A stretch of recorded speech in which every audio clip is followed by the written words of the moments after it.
Well, good morning and welcome again.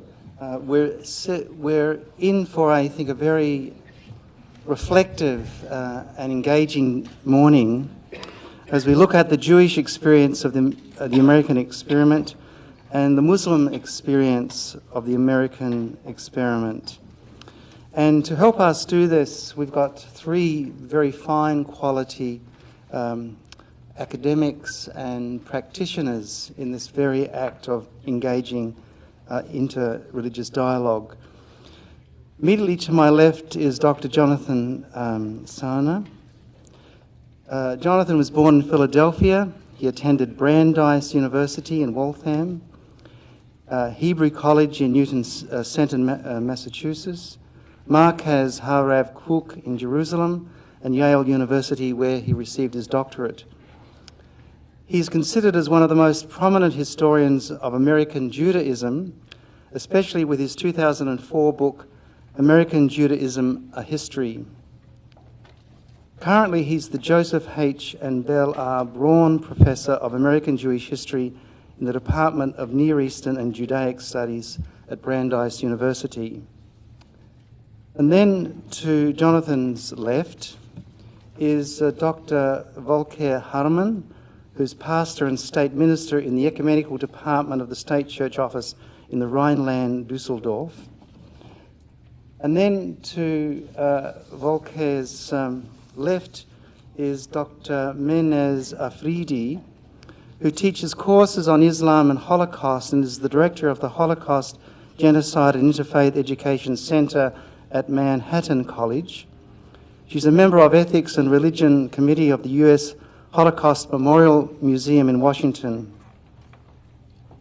In the New York Times, she said this: "If a Muslim asks why I'm not teaching about the Nakba, then I'll say we already know about it, and what we need to learn about it is the Holocaust. And if a Jew tells me Muslims are Nazis, I'll say, can we have lunch? Then these are the people we have to engage." So Mehnaz and Jonathan and Volker, welcome to our conference today. We look forward to what you offer us. And could I please invite you to welcome now to speak to us Jonathan Sarna.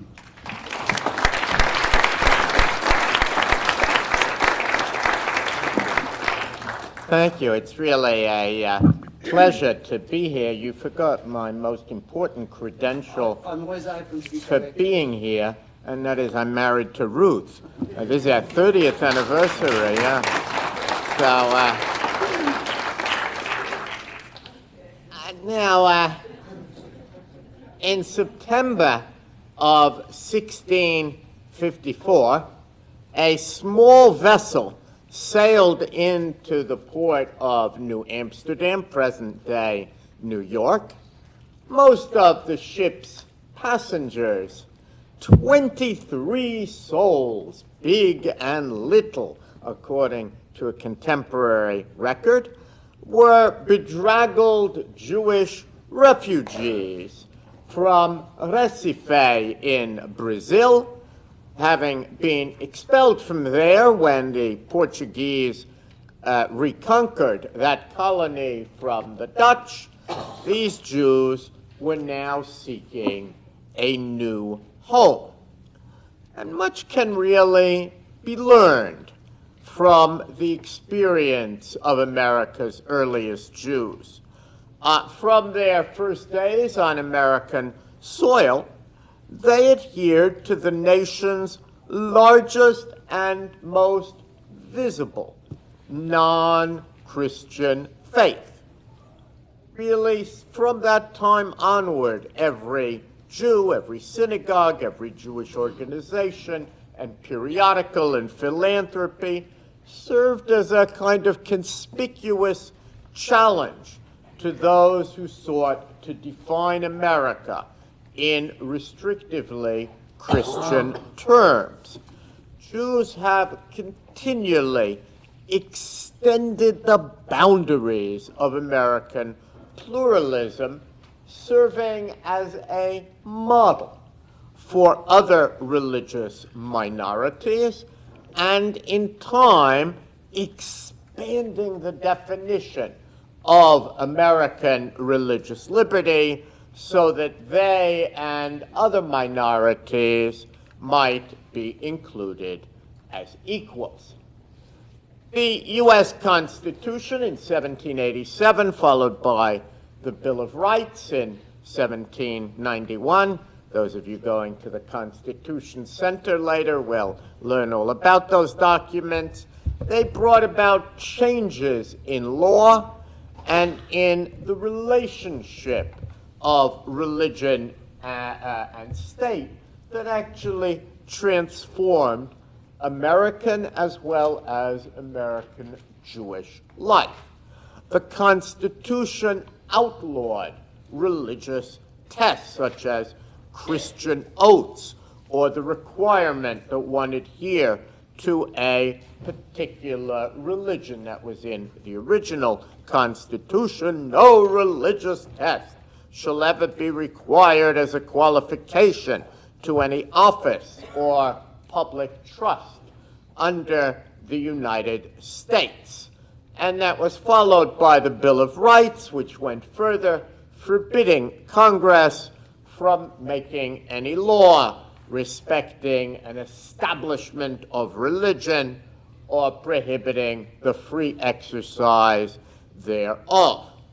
What's important here is that America's Jews gained their religious rights in the United States as individuals along with everybody else, not, as so often the case in Europe and in the Middle East, through some special privilege or so-called Jew bill that set them apart as a group. Indeed, the word Jew is not mentioned once in the Constitution, and from my perspective, that's a good thing.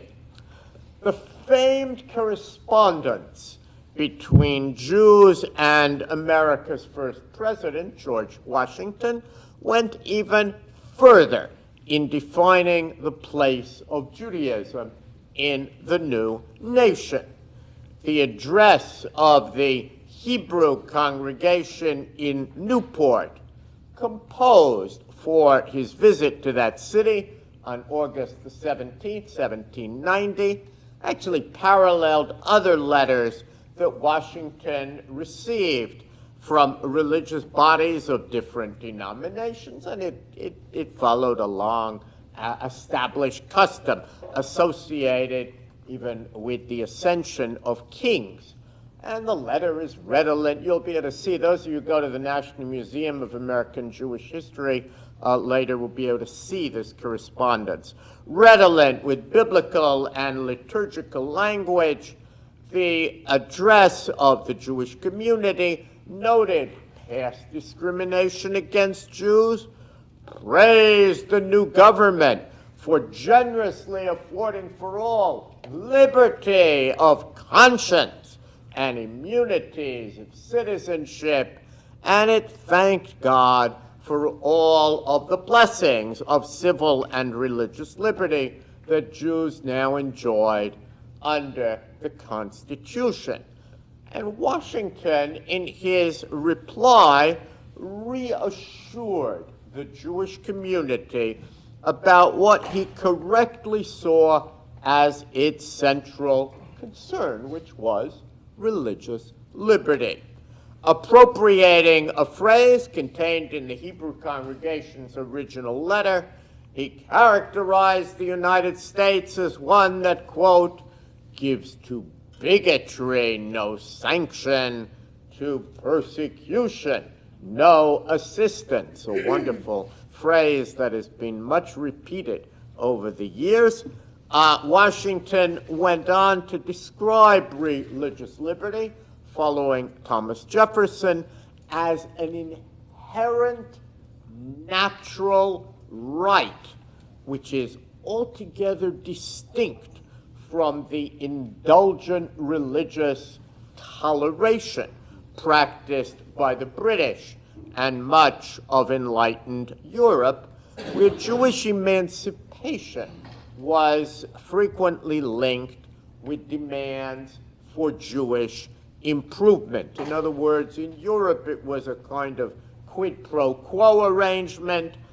In America, religious liberty was seen as an inherent natural right. Obviously, inherent natural rights can never be taken away. Finally, echoing the language of the prophet Micah, Washington hinted that America itself might prove something of a promised land for Jews, a place where they would, quote, merit and enjoy the goodwill of the other inhabitants, while everyone shall sit in safety under his own vine and fig tree, and there shall be none to make him afraid. That wasn't originally written about America, to the best of my knowledge, but it was actually George Washington's favorite biblical verse. Comes up over and over in his correspondence. I want to go back to Mount Vernon to sit under my own vine and fig tree, and so on. And rather interesting that he offered Jews that blessing, which was his favorite in the Bible. Now, bigotry and persecution did not thereafter miraculously disappear. American Jews continued to have to fight for their religious rights well into the 20th century, and manifestations of anti-Jewish prejudice have continued to the present day. But important changes nevertheless took place. Slowly, America came to understand itself in broader and more inclusive religious terms that pushed beyond the limits of Christianity. Abraham Lincoln's memorable phrase in the Gettysburg Address, and remember, in the Battle of Gettysburg, Jews and Christians both fell side by side. Lincoln's phrase, later incorporated into the Pledge of Allegiance, was, "This nation under God." I think he goes out of his way to broaden in that address the insiders in American religion. Thanks to the efforts of interfaith organizations around World War II, terms like Judeo-Christian came into vogue. Will Herberg, in a best-selling book published in 1955, described what he called a tripartite scheme of American religion: Protestant, Catholic, Jew. You'll notice there was a certain faith left out of that tripartite definition. That's something to do with the 1950s and something to do with the emergence of Islam that we'll hear about. But all of these terms, from a Jewish perspective, signified Jews' newfound acceptance in the world of American religion, their emergence really in less than 200 years, which in terms of Jewish history is a minute, their emergence from a curiosity into America's so-called third faith. No longer were Jews grouped, as they had been in the colonial mind, with exotic religions and non-believers. Instead, by the late 20th century, they emerged as acknowledged religious insiders. Now, how all of that happened would actually take a book, and our time here is limited. So let me focus instead, and rather briefly, on just a few significant episodes. As I mentioned, independence, Constitution, Bill of Rights all marked a turning point in American Jewish history, as in America generally. Never before had a major nation committed itself so definitively to religious freedom. But Jews still had to fight for their rights on the state level. So, for example, the state of Maryland did not extend Jews full rights until 1826, and New Hampshire not until 1877. That may puzzle some of you. I thought we talked about a Constitution and a Bill of Rights. How come these states didn't extend full rights?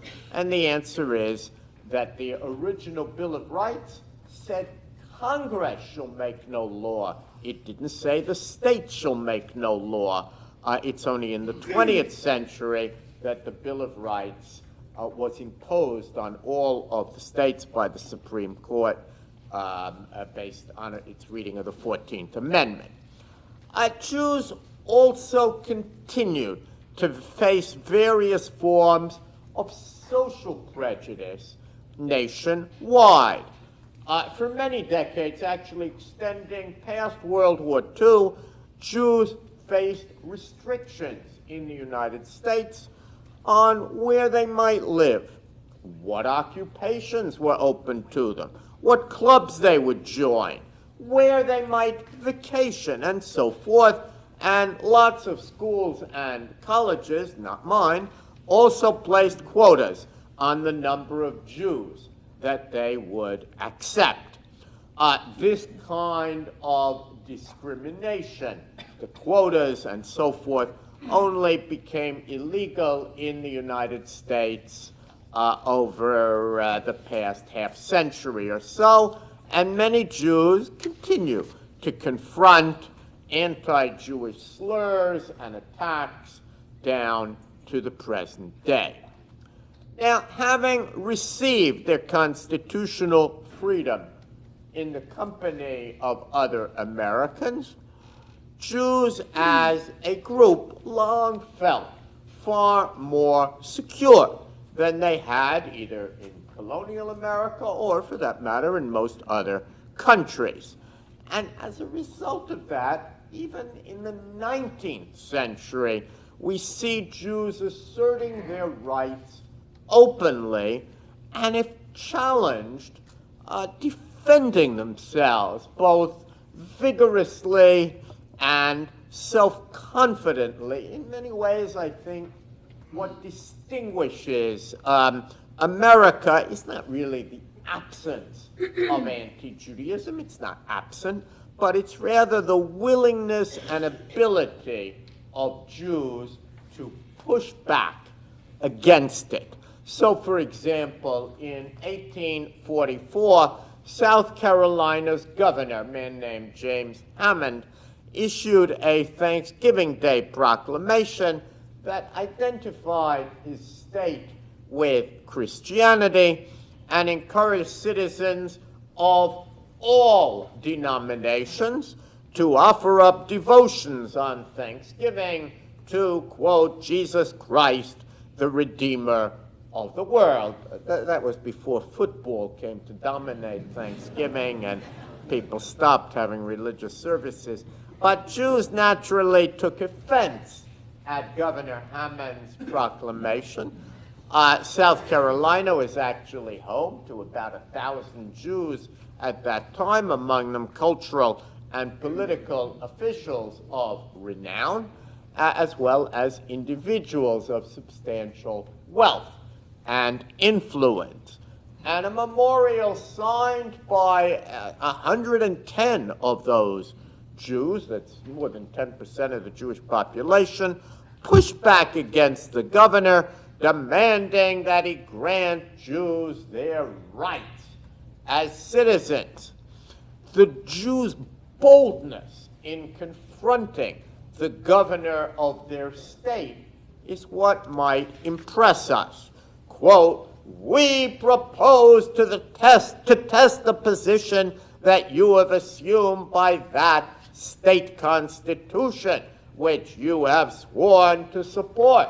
They wrote, "Thank God, sir, that noble instrument, together with the Constitution of the United States, presents a glorious panoply of defense against the encroachments of power, whether its designs be bold or insidious.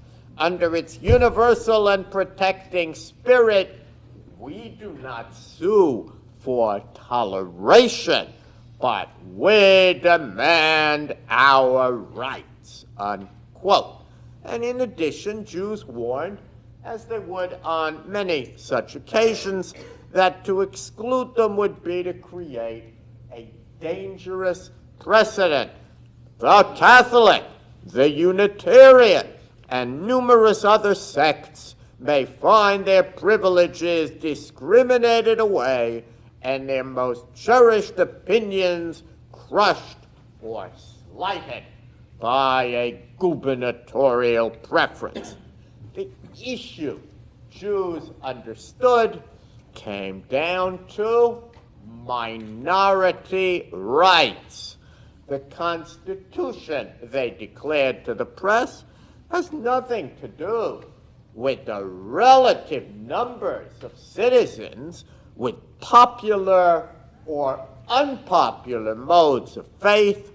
What affected them now, they warned, might at another time be fatal to the rights of other minorities. Now, Governor Haarmann actually remained obdurate and didn't retract or apologize, and for some years, the issue of how Thanksgiving proclamations would be worded actually remained undecided. But what makes the whole episode worth recalling here is that Governor Haarmann's clash with the South Carolina Jewish community reflects ongoing themes in the confrontation between the Christian majority and the non-Christian minorities in the United States. It posed the same intractable and even explosive questions that characterize parallel confrontations today. Questions concerning the role of Christianity in American life, the relationship of the state to Christianity, the prerogatives of the Christian majority versus the rights of the non-Christian minorities, and linkages between the rights of particular groups of non-Christians and the rights of every American. And indeed, as the years went on, Mormons and Muslims and Buddhists and members of new religions and more recently atheists would, when confronting the Christian majority, face questions of a parallel kind. All alike would have occasion to wonder whether the marketplace of American religions is truly open and competitive, or whether, in reality, Christianity enjoys state protection and support that non-Christian faiths are actually denied. Now, from a Jewish perspective, full equality, long proved elusive, may not have been reached even today. Church-state separation, the principle upon which Jews hinged so many of their hopes, turned out to mean very different things to different people. Many Americans, especially in the wake of the 19th century Christian revival, known as the Second Great Awakening, came to understand religious liberty in pan-Christian terms, as if the Constitution aimed only to place Protestant denominations on an equal footing. Then and later, this narrow understanding of America as an essentially Christian nation Sometimes that limited it to Protestants, sometimes they broadened it out to include Catholics. That idea of Christian America captured wide national appeal. Jews, however, consistently opposed that Christian-centered view of the public square, and understandably so, for it would have rendered them second-class citizens. In South Carolina and elsewhere, Jews instead called for equal footing to all religions, Judaism included. If a man fulfills the duties of that religion which his education or his conscience has pointed to him as the true one, no person has the right to arraign him at the bar of any inquisition. So declared Jacob Henry back in 1809, when North Carolina questioned his right as a Jew to sit in the state legislature. And Jews similarly opposed Sunday closing laws that discriminated against those like themselves who observed the Sabbath on Saturday instead of Sunday. Repeatedly, to our own time, Jewish leaders have protested against laws and practices that they find discriminatory. Now, a particularly important battle for Jewish religious liberty took place during the Civil War. A military chaplaincy law passed in 1861, just at the beginning of the Civil War, stipulated that a regimental chaplain be a regular ordained minister of some Christian denomination. And Jews fought vigorously to amend that law. Although 8,000 to 10,000 Jews fought in the war, Jewish chaplains, at least in the North, were legally barred from the field, and that, of course, put Jewish soldiers at a great disadvantage and, in effect, rendered the Jewish faith illegitimate. Lots of Americans, led by Abraham Lincoln, actually, supported a change in the chaplaincy law, but others did not, questioning, as one newspaper did, how one might despise and reject the Savior of men and yet be a fit minister of religion. And that same paper warned that Mormon debauchees, Chinese priests, and Indian conjurers would stand next in line for government recognition, which was a tacit admission that the central issue under debate concerned the religious rights of non-Christians. And eventually, after lots of wrangling and all sorts of congressional shenanigans and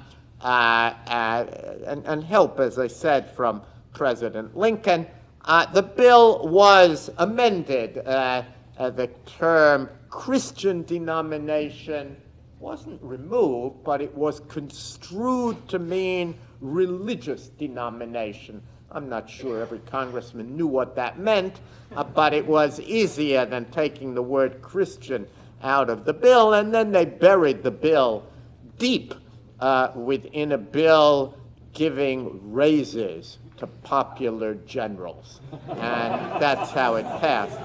And importantly, no sooner was the amendment put into effect that Abraham Lincoln appointed the first Jewish chaplain. But that really represented a major political victory, not only for the Jewish community, but for all non-Christian faiths. And it really remains a landmark. We have Muslim chaplains today, even a Wiccan chaplain, all because of that Civil War incident. in this case, as I think in many others, American religious liberty was broadened by the demands of those who stood outside the American religious mainstream. Now, Rabbi Isaac Mayer Wise of Cincinnati, America's leading Reform rabbi and editor of one of its most important Jewish newspapers, actually understood this paradox. He saw Jews engaged in a political war, not only to safeguard their own hard-won equality, but American liberty as well. Not because we protest Judaism do we oppose the attempt to crush religious liberty, he wrote. We do it because we love liberty and justice and hold them in esteem infinitely higher than all earthly gifts. So by explicitly linking the safeguarding of Jewish rights to the safeguarding of American liberties, Wise raised Jewish vigilance on church-state issues really to the level of a patriotic duty. And that's what American Jews have considered it to be ever since. Now, the 20th century witnessed a string of advances for Jews in terms of their relationship to the public square, as the number of Jews in America multiplied, reaching about 1 million in 1900, 5 million in 1950, about 7 million today, and as America itself became more tolerant, positions of leadership opened up to Jews that had never been available to them before. In 1906, President Theodore Roosevelt appointed the first Jewish cabinet secretary. Oscar Strauss was his name, and he became Secretary of Commerce and Labor. 10 years later, in 1916, just a century ago, this year, Woodrow Wilson appointed the first Jewish Supreme Court Justice, Louis Dembitz Brandeis. I have to mention him in every lecture. It's in my contract.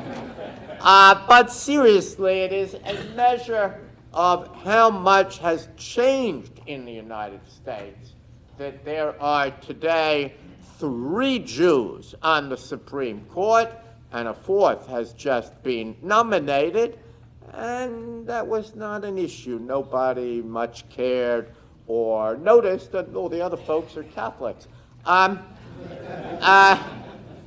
President Franklin D. Roosevelt, during his long presidential tenure, 1933 to 45, appointed numerous Jews to positions of authority within his administration. According to one advisor, he cared no more about a person's religion than he did about the color of his hair.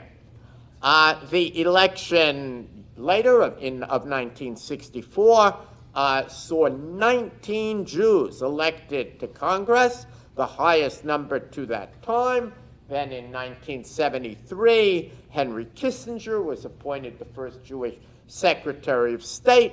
In 2000, Senator Joe Lieberman became the first Jew nominated by a major party for the vice presidency of the United States. That was a particularly significant milestone because Lieberman belongs to an Orthodox synagogue.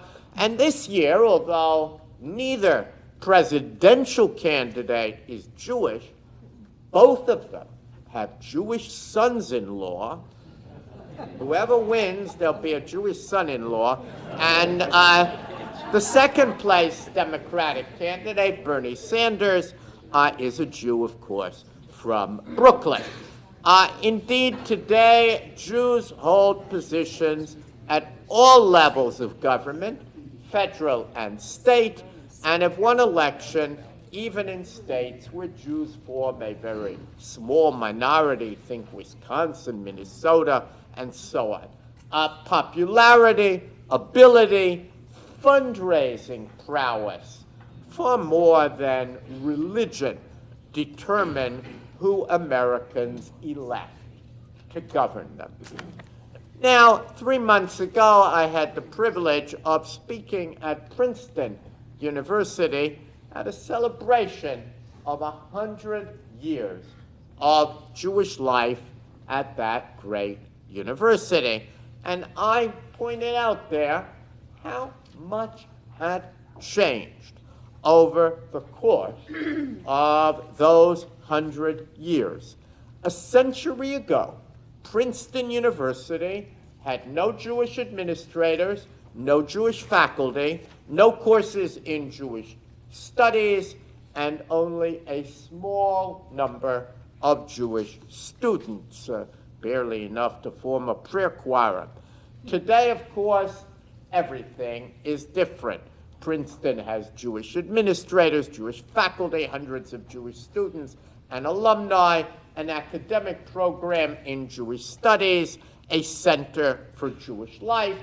In 1988, the university even appointed its first Jewish president, Harold Shapiro. Current president discovered that he was of Jewish descent after he was appointed Princeton's president and has become very interested in that.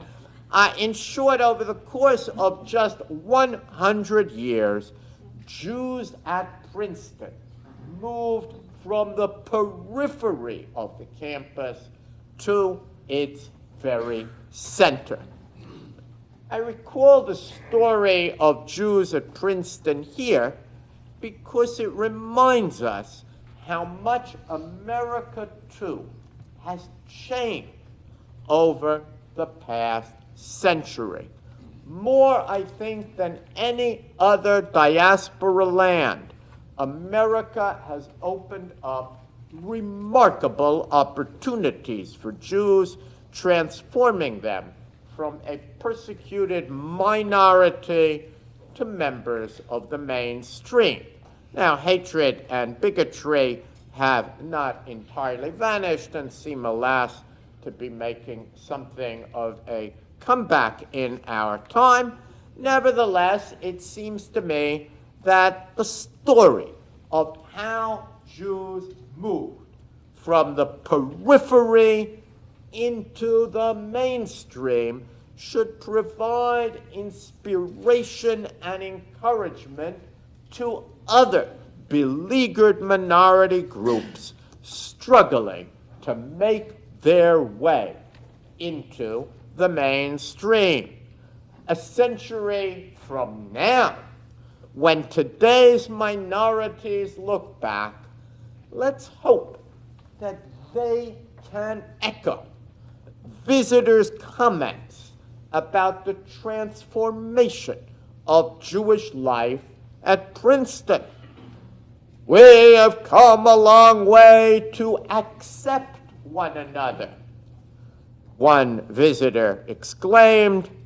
The other learned from the changing status of the Jews that, quote, change is possible with persistence and talent. Let's hope. Thanks very much.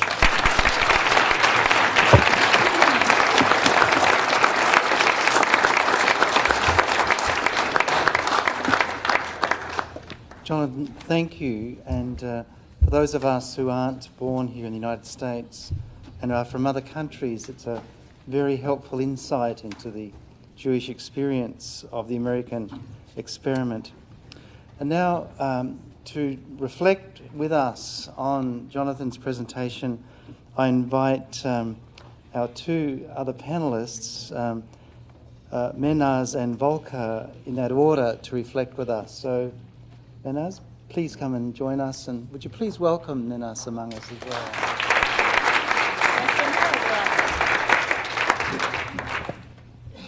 Thank you so much, first of all, for having me on this panel.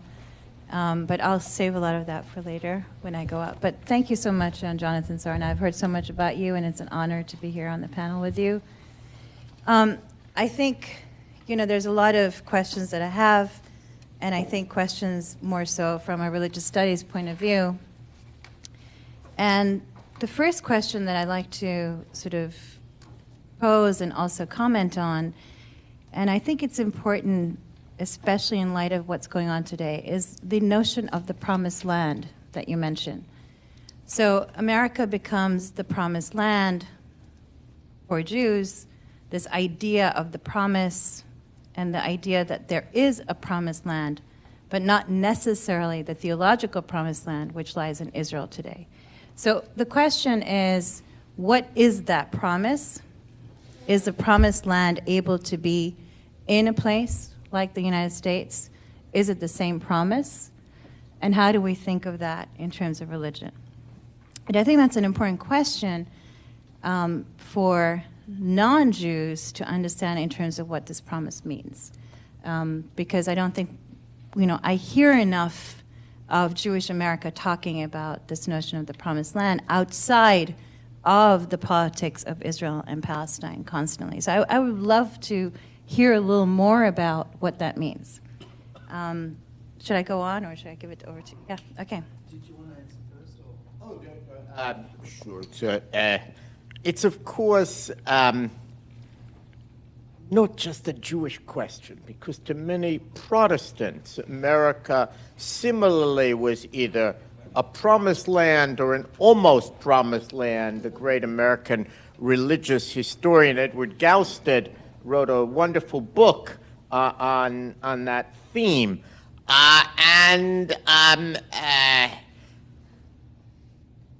I think within Jewish circles there was some debate. There was a famous 19th century Reform rabbi living in Charleston who gave a sermon in which he declared, "This is our Jerusalem," referring to Charleston. Obviously, there were many who disagreed. America could be a jumping-off point. It's interesting that Mordecai Noah had the idea of setting up a Jewish colony near the mouth of the Erie Canal and Grand Island near Buffalo, New York. And what's interesting is that when he first talks about it in 1820, he calls it New Jerusalem. But when he actually establishes it in 1825, he calls it Ararat. Ararat, after all those who know their Bible, is a diaspora place, very different than New Jerusalem. So there you have in one person this question: is America a kind of Ararat, or is America a Jerusalem? Obviously, as you implied with the rise of Zionism, while America had a special place, and people like Louis Brandeis, the same Brandeis on the Supreme Court, certainly never imagined that he would go and settle in the land of Israel. He actually only visited there once, but to him, he understood that the closing of America's gates mandated that there be a place where persecuted Jews could go, and that was really the essence of Zionism. But in the Jewish imagination, America was different from many other diaspora lands. So a long answer, but a great question. Yeah. Yeah, I just want to add to that. For being originally from Pakistan, Afghanis look at Pakistan as a promised land, but in a very different way: economic gain, economic opportunity. So a lot of Afghanis that were even coming from the 80s, even to recently, in terms of the war on Afghanistan, a lot of the people that migrated into Pakistan were looking at Pakistan as being the promised land, the place of opportunity. But I think, and I like your answer, because we're talking about pre-World War II in your talk. So I think that's important to sort of talk about the Promised Land being there in the thinking and imagination and the theology of Jews and their identity, rather than just in terms of the Zionist project. That's really what I was getting at. The other thing that I really think is interesting, I know that time is limited, is, when you refer to Jews and Jews pushing back in America, except for one point, you talk about Reform Jews. What kind of Jews were these? Today, there's a whole sort of visibility and invisibility of Jews that, of course, Muslim Americans experience as well. But there is a certain kind of delineation of who these Jews were, because the Jews that I think were pushing, or as you call it yourself, pushback, were Jews that could actually push back and not have to give up, as they say, the don the fez, or don the certain kind of dress.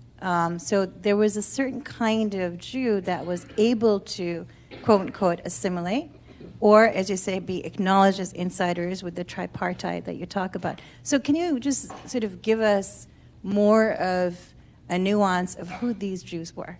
Such a wonderful question. So I teach at Brandeis, and I often find that my students have no problem generalizing about Christians or generalizing about Muslims, but the minute I generalize about American Jews, a few million, then they say, oh, but how can you generalize about American Jews? They're Reform Jews and Orthodox Jews and on and on and on. Not realizing the other. I do think you couldn't write history unless one generalized, and some of these issues of religion and state, I think it is possible to discern a widespread sense. But yes, you are, of course, correct, and it's a historical truism that we talk about historical elites. In American Judaism, I'm putting in a plug for my book for those who don't see it. In the book, I tried to make clear, Orthodox Jews, Reform Jews, later conservative Jews, and so on. But I'm not sure on the issues of religious liberty that the issues were so clear, although, as you rightly point out, there were debates over where you should push back and where not. Should Jews insist on the right to cover their head? Should they insist on the right to kosher food? Should they insist on the right to the Sabbath? Some said, let's just move the Jewish Sabbath to Sunday, and so on. So you did have those debates, as you also, of course, had them in Europe, and that's what minority groups debate. Where do we compromise? Where do we stand firm? And that's a kind of interesting history. And I think tomorrow, when we talk about, at least in one of the groups, halakha and sharia in American life, we'll see some of those changes. Thank you. Thank you, Mehnaz, and thank you again, Jonathan, for your responses. Volker, I always think it's really hard when you're the last person on a panel and you're invited to make some responses, but I know that what you're going to be saying and reacting is going to be very important. So thank you. Thank you, first of all. It's a pleasure and a great honor, of course, to be part of this distinguished panel here. And, I was asked to give 2 short responses to both our distinguished speakers. Honestly, I think the only thing that qualifies me to do so is that I've not much to do with the subject. I'm not American, I'm not Jewish, I'm not Muslim, I'm a Christian from Germany. As far as I can see, we still belong to the European Union, so... what I want to do is to ask some questions from an outsider's perspective. And of course, I'm aware how different the situation of Jewish life here in the American context is from where I come from. You reminded us that Jews came to New Amsterdam in 1654. The place where I come from, close to Cologne, Jews have been living there since 321. Together with the Romans, they came to live there and to stay. Of course, later their synagogues were forcefully converted into churches, and since 1424, Jews were banned from Cologne, for instance, completely.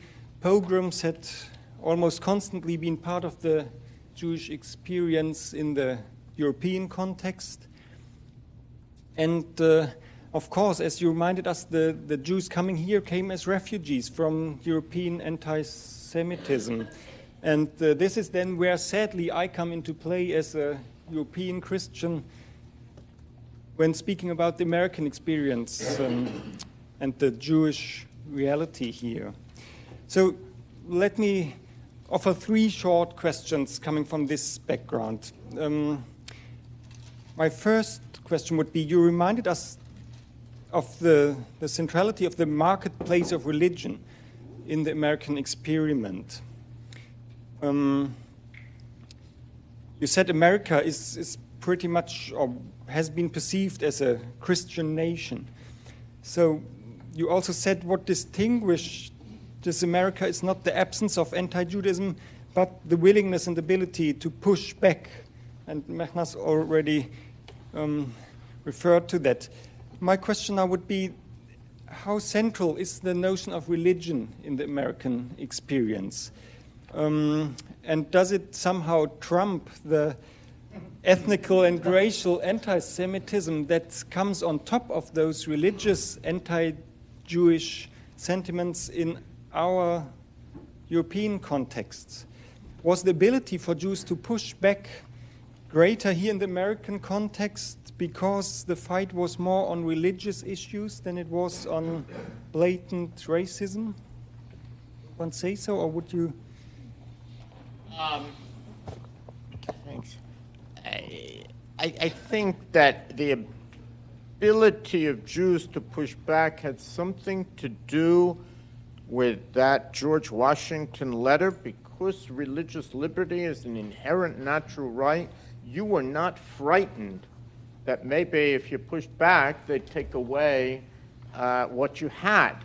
And there was a sense of confidence born in the fact that Jews got their rights with everybody else, and that those rights were enshrined in the nation's central documents. And that, I think, is very important and distinguishes the Jewish situation from, say, Germany, where everybody knew they gave rights. In Napoleon's time, you get rights, then they're taken away, and as you say, is a kind of back and forth. Now, in terms of how important religion is in the United States, that too actually has a long history. Today, there's a great deal of religious language in the public square, especially at difficult times. The president will inevitably make reference to God. That was not always true in American history, and it almost today is not the case in Europe, where indeed they're quite puzzled by the religious language employed by a president. Some of this is what is called in America civil religion and is accepted, but there are certainly Americans who are very unhappy about it and who feel that this broad language is not so broad as to embrace all Americans. But what is so interesting from my perspective is that the language used has broadened over time. It used to exclude Jews, and now it includes Jews for the most part. And even, which is interesting, presidents issue Christmas messages. You can have Christmas without the president issuing such a message. But if you read Christmas messages of the president over the course of the 20th century, one sees very clearly how presidents, meaning their speechwriters, have become sensitive to the presence of non-Christians in America, and the Christmas message, which was once addressed to all Americans, as if everybody, indeed John F. Kennedy wrote that Christians and Muslims and Jews unite in the celebration of Christmas. And you wondered, who thought that in 1963, or 62? But somebody did, and today that would be unthinkable. So there has been some change in Americans' appreciation, I think, at least for the widening parameters of religion. But it's for someone who comes from Germany, the public language in America must seem very different from what one is used to there. Yeah. My second short question would be, you reminded us of how Jews moved from the periphery, you said, into the mainstream. You said Jews hold positions in government, nobody even cares or notices, you said. Of course, that's also very different from my experience in the German context. We were on a trip with a group of pastors some weeks ago, actually, to New York City, exploring and getting to know Jewish life in the Big Apple. It was very interesting. Joining us was actually Michael Rubenstein, who's the General Secretary of the Network of Jewish Congregations in the Rhineland area. And he once was running for mayor in the mid-sized town of Duisburg. And he was struck because he said at that time, several years ago, but he received considerable attention by the media because they would speak of him as the Jewish candidate. So this was never heard of and was quite exceptional. My question now is, what were the prerequisites on behalf of the Jewish communities to make this move into the mainstream? And do you indeed think, as you said, alluded to, do other minorities have the ability or capacity to follow this path? Well, it took a lot of time. It took a lot of time. I mentioned earlier Mordecai Noah, who was the foremost Jew of his day in early America, and when he ran for public office, of course, everybody noticed that he was a Jew. And when Louis Brandeis was appointed to the Supreme Court, the fact that this was the first Jewish appointment was in every newspaper, and indeed there was some opposition purely on religious grounds in 1916. But when Bernie Sanders ran, it hardly was an issue, partly because Bernie Sanders claimed that his parents were Polish, which amused the Jewish community, knowing that his grandparents never would have been seen by the Poles as Polish. But partly, I think everybody sort of knew that Bernie Sanders was a Jew from Brooklyn. He only had to open his mouth, or you had to watch Larry David, and you knew who he was, and it was a non-issue. It was not really an issue when Michael Bloomberg, that's even bigger than Dusseldorf, when Michael Bloomberg ran for mayor of New York, it was also a non-issue. I have to say that I think when Muslims run, and there have now been Muslim candidates on the local level, and one, I think, in Congress, it is still an issue. In 100 years, perhaps not. So that's really the trajectory, and in a way that's why I tell the story, because I think that the movement from outsider to insider status is such an extraordinary one and opens up all sorts of possibilities and hopes. But, of course, prediction is not, about historians. We're actually very bad at predicting things. But 10 minutes after they happen, I'll tell you why it was historically inevitable. And that all I can do is suggest things from the past, not make predictions. Okay, thank you. You've got another one? Just a very short one. And Jonathan, your answer will have to be short. Yeah, I get the message.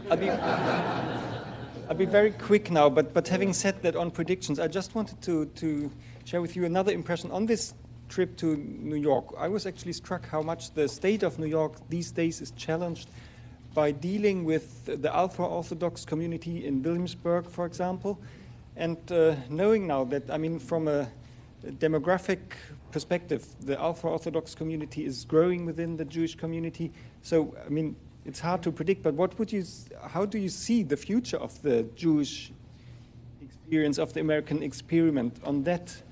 How will that influence the... It's an extreme, it would take a long answer. First of all, just be aware there's inverse relationship between height and size of tongue.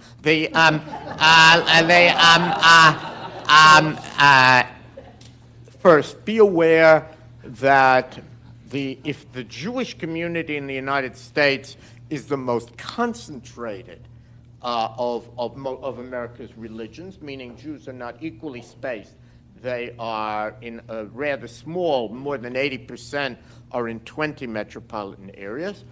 The Orthodox even more so. And Haredi, the ultra-Orthodox, as you call them, fervently Orthodox, they're really in a very small number of places, and New York is, indeed Brooklyn and surrounding are overwhelming. The ultra-Orthodox are today the demographic engine of the Jewish community.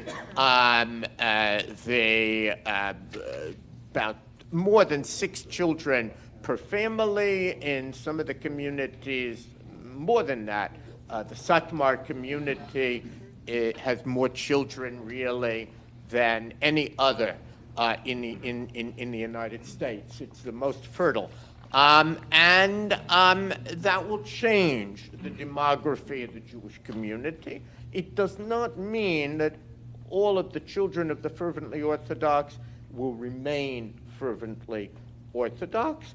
But I think that within the Jewish community there is an awareness that if today the fervently Orthodox are about 7% of America's Jews, very visible in Brooklyn, but still less visible in other places, but 7%, it will likely be double that in 1 or 2 generations. But that still should not be exaggerated. I think probably the different demographers and scholars have different views of what the future will hold. Thank you, Jonathan. And Volker, thank you for your reflections and questions. And also, Mehnaz, thank you for yours as well. We'll have an opportunity to hear from Dr. Mehnaz after our break, which is in 21 minutes' time. But let's just take a few minutes now with one another to share our reflections, what we heard from Jonathan. And of course, we'll have an opportunity, a very short time, to ask any questions to Dr. Jonathan. So let's just take a few minutes with one another, stand, have a stretch, massage each other, talk to people. I don't mean that fully. Anyway, take a few moments, please. Thank you. Jonathan said he suspects you weren't talking about what he was talking about. But was there anyone here who'd like to, or are there a few? And what I'll do is takes a number of 3 or 4 questions first up. Could we use this microphone as well to ensure that we all hear what the questions are? So I want to take 3 questions to start with, given the way that we don't have a lot of time. So first, Second, and then right down the back there. Thank you. Okay, is this on? It is. Thank you for coming this morning. You brought up a few examples over the last few centuries. Oh. And could you please stand and identify yourself, please? Okay, I'm Yonah Gross. I happen to be a rabbi here about a mile away on the main line. You've mentioned a few examples over the couple of centuries of things that were deemed by the Jews to perhaps be attacked or perhaps be impolite. I'm wondering how much of it was an attack versus how much of it was impolite. When Kennedy said what he said in that Christmas greeting that you mentioned a few years ago, was that purposeful? Oh, we want to specifically designate Christians and exclude Jews, or was it just that's what the speechwriter felt was appropriate? And the same thing in Charleston and the other examples that you mentioned. Thank you.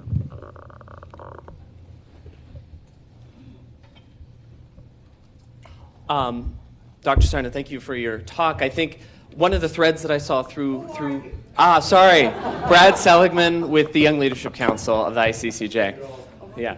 One of the threads that I saw throughout your talk was Jewish voices not only speaking up for themselves, but for others. In light of some of the recent events in the United States, I think of the Jewish American experience and the American experiment not only in the religious conversation, but the racial conversation. And as whiteness and that concept developed, Jews not only as religious minorities, but perhaps as considered by the majority as racial minorities. I know Jewish Americans were instrumental in crossing boundaries and engaging with the African American population in ways that others weren't, doing business and whatnot. And I was wondering if you could speak to that topic of racial justice and racial conversation. Brad, thank you. Cecilia? And could we also, for a fourth question, just take a question from over here from the students from, is it Temple University? Gratz. And Gratz. There's two, both. College. Well, I'm from Australia, I don't. Thank you. Yes, thank you, Dr. Sarna. I was struck by the fact that it took Jews 400 years, basically, to be part of the mainstream. It's a long time. And I was also wondering, to what extent was it the fact that the overwhelming majority of Jews are, in fact, white?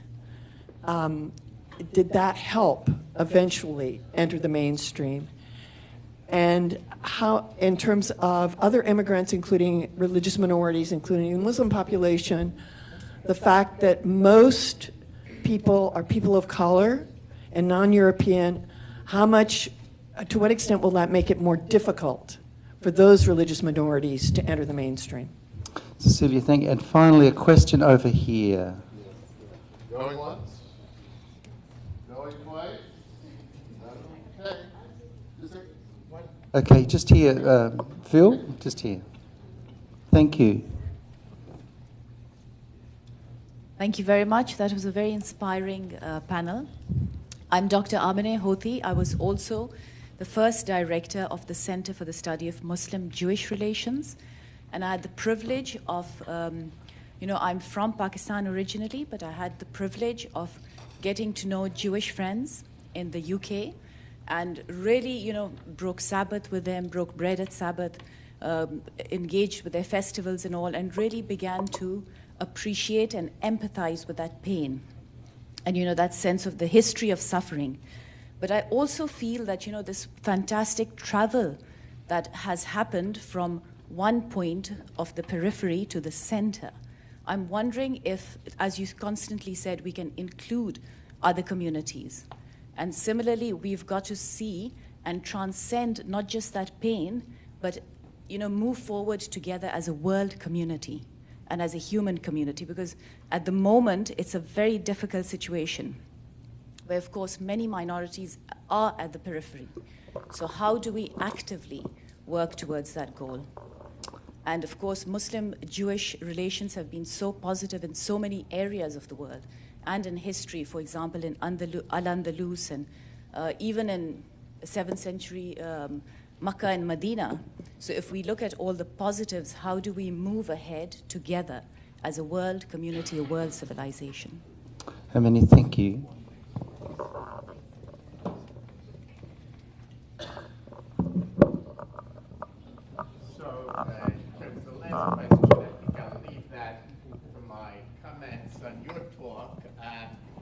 Obviously, it is a goal.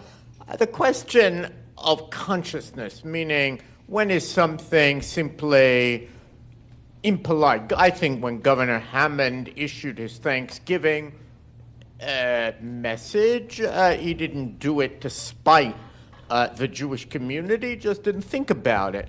But what's important is not the motivation for the doing it, it's how you respond when someone calls you out. We saw this last week in the United States with a particular tweet of one of the candidates. It clearly wasn't something that was thought about in advance. But when it happens, if you say, oh, I clearly made a mistake, and which, by the way, happens countless times in America on the issue of Thanksgiving in the 19th century, and next time I won't do it, or I'll reword it, or something like that, then nobody remembers, and that's the appropriate response. Once you go back and defend it and insist, no, this is what I wanted to say, and so on, then I think it's different. But I agree with you that you want to keep that distinction. The point about it taking 400 years, and that's a long time to wait, all I would say is that what's remarkable in the United States as you look at social change is that it used to be that social change took a great deal of time. Yes, the roots of anti-slavery go back to the beginning of the 18th century, and look how long it took. Or the women's movement, which really begins prior to the Civil War, and look how long it took. On the other hand, the pace has greatly changed.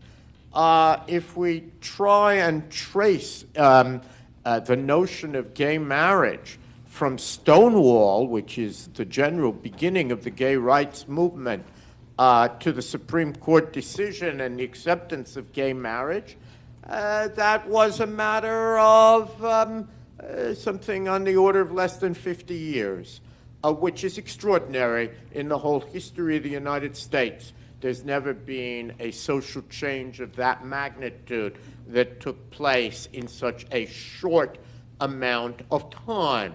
I would similarly point out that attitudes towards Asian Americans changed very rapidly in this country.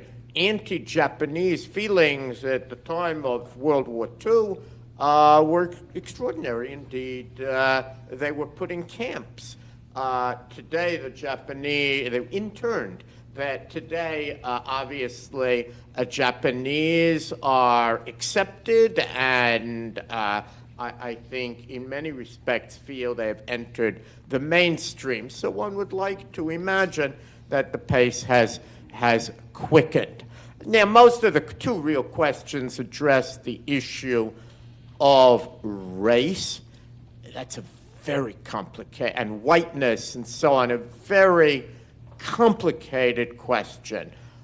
First of all, for much of American history, Jews were viewed as a race apart, and Jews saw themselves as being part of what they called the Jewish race.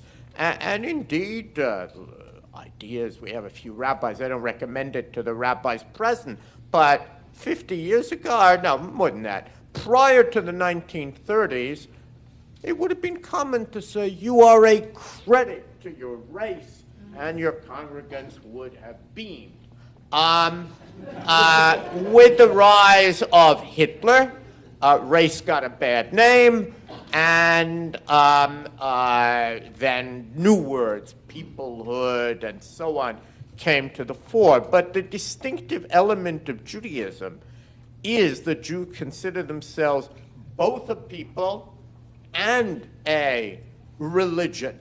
The recent survey of the Jewish community by the Pew Endowment found all sorts of Jews who called themselves kind of Jews of no religion and something like that, which some found very strange, but was a statement that these were people who viewed themselves as members of the Jewish people, somehow genetically Jewish, even if they were not interested in the religion.